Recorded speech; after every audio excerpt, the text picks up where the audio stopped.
मुल्क द नूर बरखो परंग द स्वात मदन की हम द नबी आखिरुल ज़मान रहमतुल लिल आलमीन हज़रत मोहम्मद मुस्तफ़ा सल्लल्लाहु अलैहि वसल्लम द जश्न विलादत रज़ मज़हबी जोश और खरूज सलामान ज़िले शवे आशिक़ानी रसूल जलूस द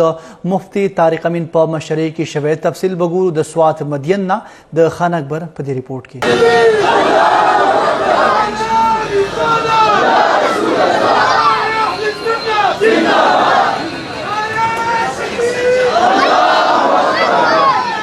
आशिक़ान रसूल यो लुए जलूस چې کوم دی هغه د سوات مدین په سیمه باندې د مفتیانو صاحبانو علما کرامو د ژوند د هرې شعبې سره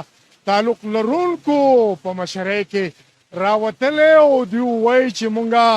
د سردار دو جهان سره خپل د مینې اظهار کوو د دوی مخونه چې نن کوم دي هغه داسې ښکاري چې د خوشحالو او د اخترونو یو لویه ورځ چې کوم د هغه نن جوړه ده ټول امت مسلمه ته عید میلاد النبی ډېر ډېر مبارک شي. صاحب نن داسې صاحب دنیا ته راتګ ورځ دی چې خلکو به خپلې لوڼه ژوندۍ ښخولې،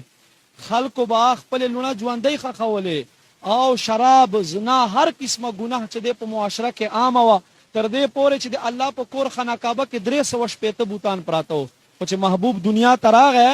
نو د الله رب کریم د محبوب دنیا ته راتګ په صدقې باندې د الله دا توره کعبه چې د خانه کعبه هم الله ته په شکرانه کې په سجدې شوه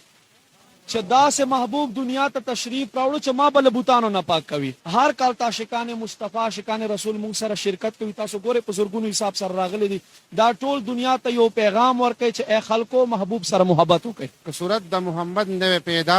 پیدا کړې به رب نے میرا دنیا اور فرمائی कि मोहम्मद से वफा तूने तो हम तेरे है ये जहाँ चीज है क्या लो हो कलम तेरे है. अल्हम्दुलिल्लाह आकाए नामदार सल्लल्लाहु अलैहि वसल्लम چې دنیا ته تشاور کړ هغه مخکې کوم جهالت او هغه ستاسو په مخ تاسو کتابونه ویل دي او کلام هو اوریدل دي پر محبوب علی الصلاه والسلام کله تشریح اوري کړو دنیا روخانه شو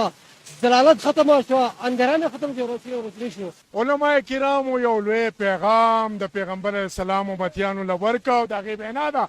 چې مونږ په دې ورځ باندې عهد کوو چې سرور کائنات حضرت مصطفی صلی الله علیه وسلم هغه د تیارو وخت چې کوم دی هغه ختم کړی دی چې خلکو به خپلې ماشومان ژوندی راغستي او هغه به یې ښخولې. نن مونږ په دې ورځ ډېر زیات خوشحاله یو پیغام ورکوو چې یاره دا ورځ مانځئ او دا خوشحالۍ چې کوم دي دا د یو بل سره شیر کوئ.